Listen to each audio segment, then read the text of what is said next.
What's going on, you guys? I am Palukkie, your coach of the Chicago Chimeckos, and today, guys, we are revealing Season 1 Pokemon Knockout Draft Shield Tags. This is the opening Shield Tags, of course, as I mentioned in the rules video. If you haven't seen that yet, go ahead and go watch that so you understand exactly what we're talking about in this video.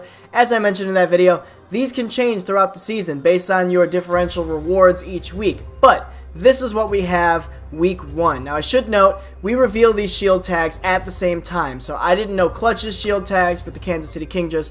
Clutch didn't know mine with the Chicago Chimeckos until we revealed them at exactly the same time. Of course, I had mentioned in the rules video, this is to prevent each of us from building our shield tag team against each other.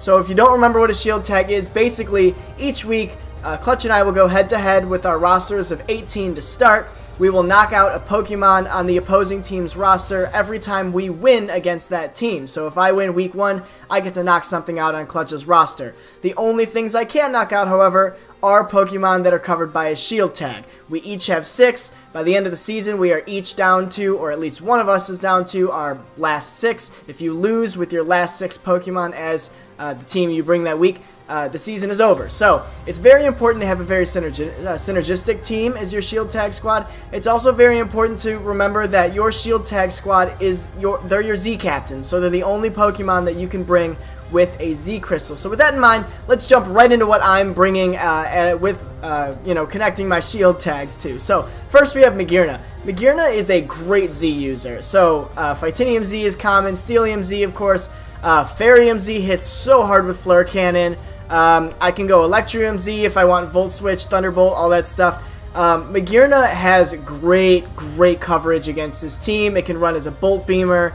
It can just do a heck of a lot of stuff, right? So, great to bring in as a Z captain. Great to break through walls. Really good to run something like a Calm Mind Shift Gear with a Z Crystal. Start building up momentum, and then, I can run Trick Room like I did in the finals of the PCL recently. If you haven't seen that, go ahead and watch that on my channel as well. So, really good Z user. Synergizes really well with a lot of things. Next, we have, of course, Ash Greninja.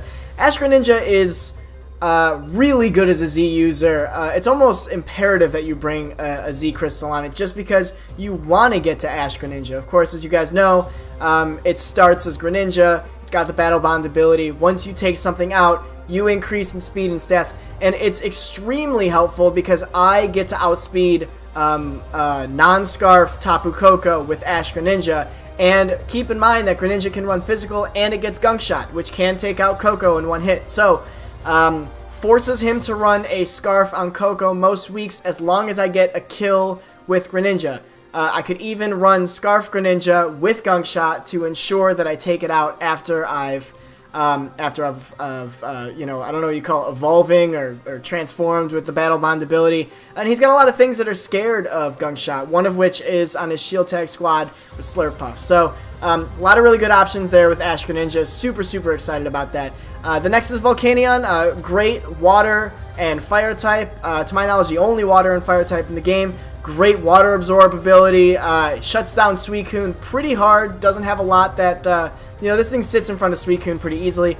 Great Z move user. Most of the suggested Smogon sets are Z Crystal sets. So Phytinium Z with Superpower is really interesting. You can run a mix set. Of course, Waterium Z with Steam Eruption is always really good. And that chance to burn is great with Steam Eruption just because he's got Mega Absol, which has Magic Bounce, so I can't throw a Will-O-Wisp off at it. But I can Steam Eruption it and get a nice burn on a potential switch-in. It's also really good to burn Slurpuff because he's probably at some point going to be running the Belly Drum tech. So my next pick is Necrozma. I'll be honest, I haven't used Necrozma very much. Actually, I haven't used a lot of my team very much other than Magearna. Necrozma is awesome though. The Prism Armor ability makes it super bulky, as if Psychic type wasn't bulky enough. It's got great stats. It can run special, it can run physical. Photon Geyser can run special or physical if your physical attack is higher. It can set up a Swords Dance. It can set up something like, I think it gets I think it gets Rock Polish, I'm pretty sure. I mean, I know it gets Speed Boost in some way. And you can just start sweeping. And Z Photon Geyser, once Absol is gone, just wrecks his team. So really interesting. It has just a lot of diverse sets, and that's what I like about it. I want to keep it around because it's so diverse. Next I did Crobat. I mostly shield tagged this because I don't want to lose it. I could see doing a Flyinium Z Brave Bird. I could definitely see that. I could see Z Tailwind, though I don't really know what the side effects of Z Tailwind is, but I've seen it used before. It's just a great turner, and I gotta be honest, he has so many good switch-ins to Pokemon on my team that I need a turn core, and that's actually what I drafted for. If you paid attention to or watched the draft analysis, Magearna's a slow volt switcher, Greninja can run U-turn, of course Crobat loves to run like a choice band U-turn set or something like that, so that's really helpful. I can also, of course, run the Fat Bat set, get pretty defensive, and stop any fighting type moves that are coming my way, any grass type moves that are coming my way. Looking at what he chose to shield tag, that's not the greatest choice, but he does have stuff like Breloom that this can wall decently well. So I'm excited to see what I can do with that. And then, of course, Mega Lopunny. I love Mega Lopunny, and it actually puts in pretty good work against his team. So it kind of forces his Mew into a more defensive role, which is another reason why I brought Ash Greninja in it on a shield tag, because then it can't run specially as well, and Dark Pulse can run right through it. I can get faster, and I can just start sweeping. So it forces Mew into a defensive role. It can bring Ice Punch against GlitchxCity. It can bring Thunder Punch against Power Up Punch, and Thunder Punch does really well then against Suicune. Of course, my Mega matchup against his, he can Sucker Punch all he wants, Sucker Punch on me all he wants all day. I can just start hitting high jump kicks. I do have to watch out for Protects and stuff like that, but I think I should be okay. He has 2 Fairy types and a Psychic type, so Mega Lopunny is going to have to watch out for Revenge Killers, but I think I can put in a lot of work. So let's go ahead and switch to the other side here and look at what he's got shield tagged. Mew. That's terrifying because Mew is extremely diverse. It can run a lot of different sets. I think it was a really good choice, especially because he probably knew that I was going to shield tag Mega Lopunny. I mentioned going into the draft and in my analysis video that I've been meaning to use Mega Lopunny for a long time. I actually am laddering with it in OU right now. I think it's an awesome Pokemon. It's certainly not underused.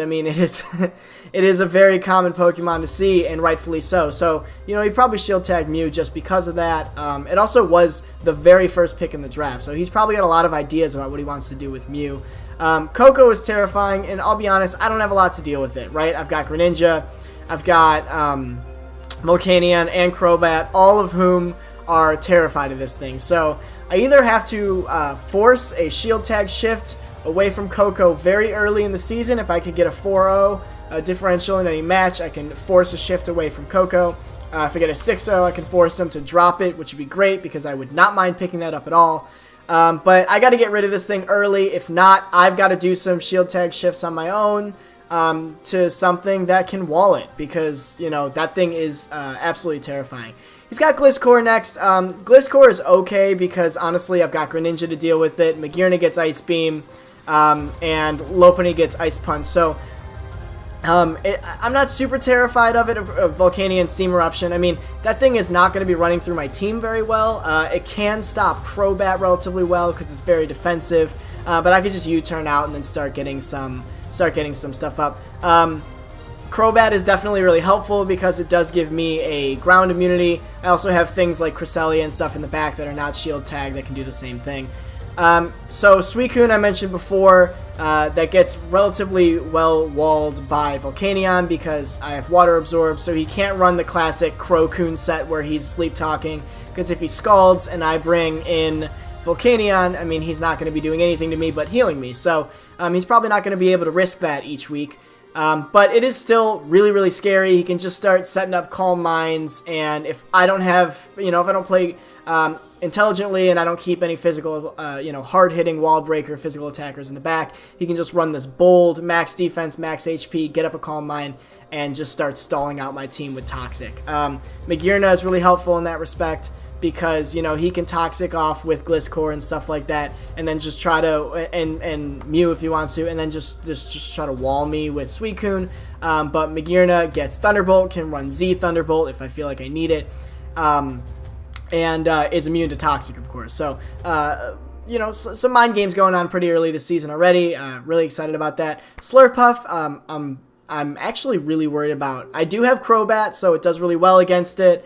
I do have Magearna, of course, that does really well against it.